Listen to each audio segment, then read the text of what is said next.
नमस्कार। आज हम एक बहुत ही दिलचस्प पौराणिक कथा की गहराइयों में उतर रहे हैं।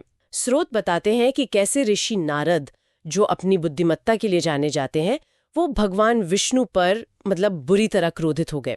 आज हम इसी कथा को परत दर परत समझने की कोशिश करेंगे कि आखिर हुआ क्या था और इसका मतलब क्या है। बिल्कुल। और देखिए, ये कथा की शुरुआत ही होती है नारद मुनि के जबरदस्त गुस्से से। वजह भगवान विष्णु का एक कह सकते हैं छल या माया का खेल। किसी विवाह प्रसंग में उन्होंने नारद को थोड़ा भ्रमित कर दिया था और इसी वजह से नारद जी वो माया के प्रभाव में आ गए। मतलब क्षण भर के लिए अपना विवेक, अपना ज्ञान खो बैठे। अच्छा, तो ज्ञान खोकर माया के असर में उन्होंने क्या किया फिर? वो सीधे विष्णु लोक पहुंच गए और वहां जाकर विष्णु पर आरोपों की झड़ी लगा दी। स्रोत कहते हैं कि उन्होंने विष्णु को कपटी कहा कि दूसरों की उन्नति से जलते हैं और मोहिनी रूप यानी स्त्री रूप धरकर देवताओं और असुरों दोनों को छलते हैं। यहां तक कि समुद्र मंथन का भी जिक्र किया कि कैसे असुरों को अमृत नहीं दिया बल्कि वारुणी यानी मदिरा पिला दी। अरे, ये तो बहुत ही तीखे शब्द है। तो विष्णु की क्या प्रतिक्रिया थी इस पर? या पहले ये बताएं कि नारद का गुस्सा यहीं रुका या और आगे बढ़ा? नहीं, गुस्सा तो चरम पर था और इसी क्रोध में नारद ने विष्णु को श्राप दे दिया। उन्होंने कहा कि जैसे मुझे स्त्री के लिए व्याकुल किया, वैसे ही तुम मनुष्य रूप में जन्म लोगे और पत्नी के वियोग का बिछड़ने का तीव्र दुख सहोगे।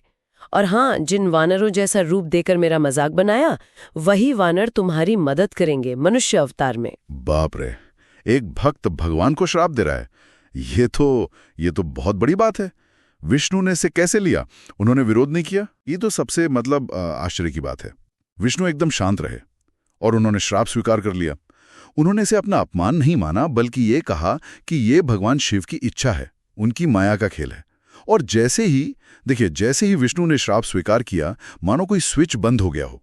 शिव जी ने अपनी वो विश्व मोहिनी माया, जिसने नारद जैसे ज्ञानी को भी भ्रमित कर दिया था, उसे हटा लिया एकदम से। तो माया हटते ही नारद जी का क्या हुआ होगा?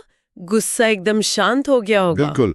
जैसी वो माया का पर्दा हटा ना, नारद जी को अपनी भयानक भूल का एहसास हुआ। क्रोध तो जैसे काफूर हो गया, विवेक लौट आया और वो गहरे पछतावे में डूब गए, खुद को कोसने लगे। उन्हें समझ आ गया कि अरे, मैं तो शिव की माया के प्रभाव में था।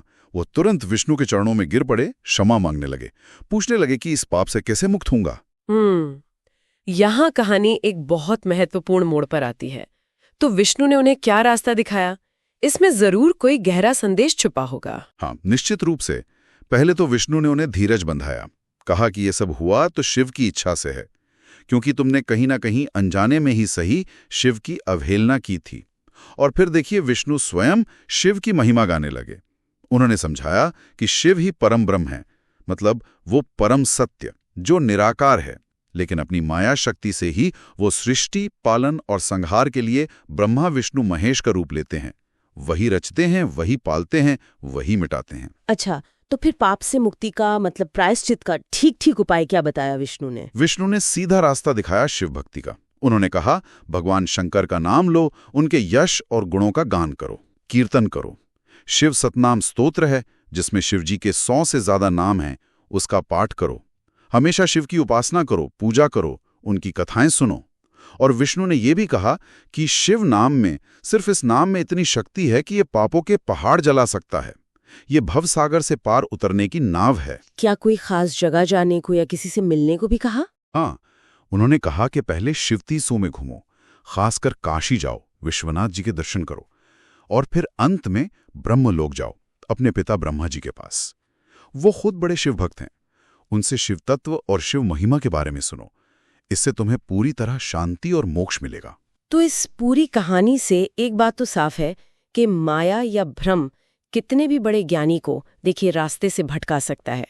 लेकिन अगर सच्चा पछतावा हो और सही मार्गदर्शन मिले, जैसे यहाँ शिव भक्ति का मिला, तो बड़ी से बड़ी गलती सुधारी जा सकती है। एकदम सही कहा। और ये भी बहुत खास बात है कि इस प्रसंग में स्वयं विष्णु शिवजी की महानता बता रहे हैं और नारद को उन्हीं की शरण में जाने का रास्ता दिखा रहे हैं।